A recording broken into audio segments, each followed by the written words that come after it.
This week started off terribly. The anti-Jewish massacre in Australia, the deadly shootings at Brown University and MIT, the murders of Rob and Michele Reiner. Weeks like this should cause us and our leaders to do some hard thinking about violence, hatred, mental health, guns, spiritual malaise, and the warping effects of technology and social media on our thinking and on our behavior. Alternatively, if you're the president, you could just not have helpful thoughts at all. Such is what happened this week.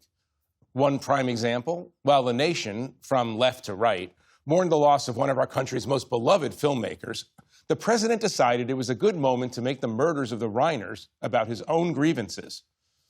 Well, I wasn't a fan of his at all. He was a deranged person as far as Trump is concerned. You know, it was the Russia hoax. He was one of the people behind it. I think he hurt himself in career-wise. So he became like a deranged person, Trump derangement syndrome. So I was not a fan of Rob Reiner at all in any way, shape, or form. I thought he was very bad for our country.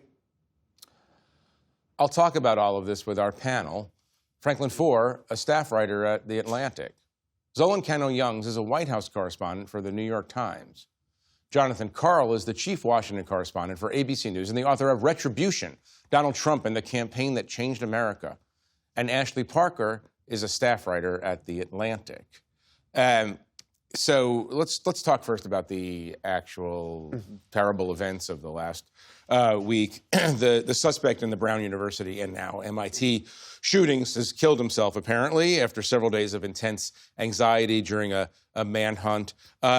John, what broader lessons should we derive about from this incident, particularly as it relates to the law enforcement and social media components? Well, look, this was not a shining moment, to say the least, for law enforcement. Let's remember that the case was cracked on Reddit, right. not by any investigators, local or federal.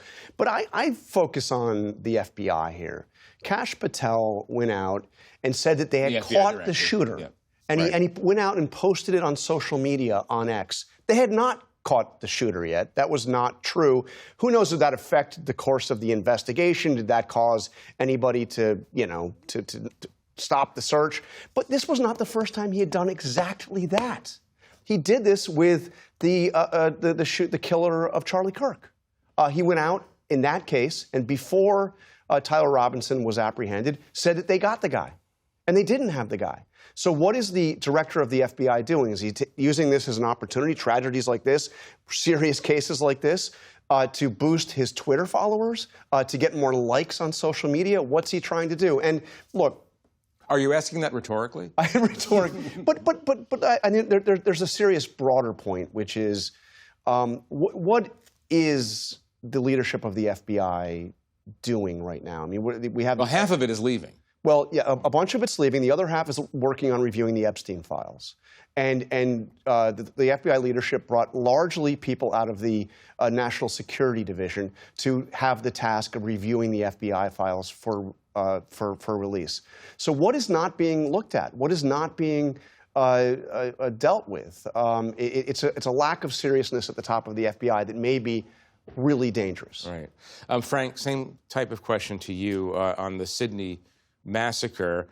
We've already had something like this in America, in Pittsburgh, the Squirrel Hill Synagogue massacre.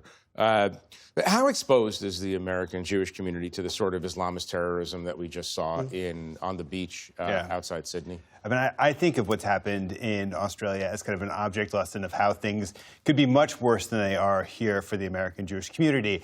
I know this because I have cousins in Australia who are Jewish, and ever since October 7th, they could feel kind of violence and terror getting ever close to them. They would write about how there was a firebombing at a synagogue, or how there was a kosher deli that was attacked, and how there were all sorts of incidents that were happening in their neighborhoods, in their communities, to their daycare centers. And their frustration was that they felt exposed. They felt as kind of a Chekhov's gun type situation, that the events were all there planted, and then this was the natural culmination. It was a natural culmination, and it was hard to know exactly where it was coming from, because it was coming from both activists who were participating in, who were captivated by the cause of the Palestinians, but it was also coming from these global forces. It was coming. There was one attack that the Australians attributed to the Iranians. And there was another. This recent attack was obviously planned and implemented by members of ISIS. And so I think that there's so much coming in the failure of the government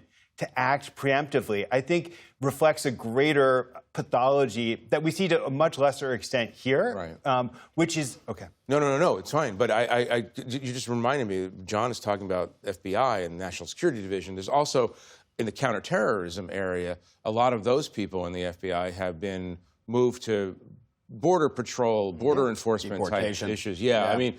Talk about that for a minute. It seems as if we went through a long period where counterterrorism was the dominant cause of the FBI, or the dominant focus of the FBI. Now it seems like they've moved in a completely different direction. Oh, you've had a trend throughout this year where FBI analysts, not just FBI, but also DEA, have been redirected to support what this administration sees as the national security priority, that being the removal of undocumented immigrants. And I've talked to Homeland Security officials, people in the law enforcement community who say that this has created gaps in the national security apparatus. And it's broad, right? Yes, it's those FBI analysts, it's criminal investigators being redirected to basically stand by and support DICE agents, but it's also Homeland HSI agents that do longer-term investigations into criminality.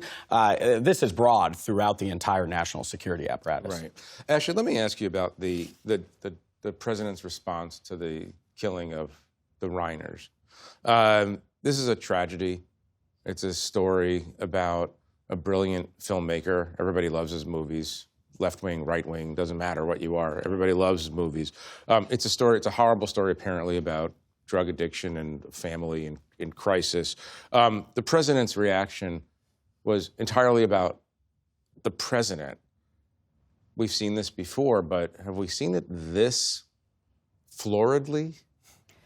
I mean, you played a clip at the beginning of the show. It's worth noting that those comments came after he put out a post on Truth Social that all but implied Rob Reiner, by being a liberal Democratic activist, by being opposed to President Trump, sort of had it coming. Trump's initial take was Rob Reiner has been against me. People got angry, and he and his wife were murdered. I mean, there was no empathy. Not just a lack of empathy. It was such a crude, almost gleeful posting on social media that you saw cracks in Trump's coalition, which you rarely see. You saw Republicans, and not just sort of mainstream Republicans. You saw members of MAGA who to be fair, when Charlie Kirk had been assassinated, had said that the people celebrating this is disgusting. It's abhorrent. And then they see the leader of their own party doing that, and some of them had the conviction to say, you know, this isn't okay. Now, to be clear, many of them didn't, but it was striking to see people. James Wood, the actor, who's a very big Trump supporter, was just loved Rob Reiner, was horrified, I think, by what the president said. In Rob Reiner, too, it's worth noting, when Charlie Kirk was assassinated, he was one of the people who came out and said, I don't care what anyone's beliefs are. This is an abhorrent, grotesque act that should never happen to anyone. Right. It reminded me of what he did after Nancy Pelosi's husband, Paul, was attacked with a hammer. I mean, almost killed in their home in San Francisco. And, it was the same kind of thing. It reminded me, look back at some of the statements that Trump has made every year on Veterans Day, where he talks about the suckers and the haters and the losers and all of this, and, happy Veterans Day. So it is consistent, but this did feel like it went a step beyond, particularly coming in the context of coming after Charlie Kirk, and the sense that he was justifying or saying that, explaining why, which with absolutely no factual basis whatsoever, he was dead wrong, but suggesting that Reiner's political attacks on Trump were the reason why he was murdered with a knife by his own son. Right. Zolan, I mean, one of the factors here is that his movies are very mainstream and universally beloved, and so people have positive associations. What doesn't matter what your politics are with seeing those movies. But I'm wondering if there was. Do you see that? I mean, you study the man closely. A degree a degree of anger or like kind of freneticness in his responses to the Reiner death that was unusual, because it did provoke this response among Republicans that you usually don't see.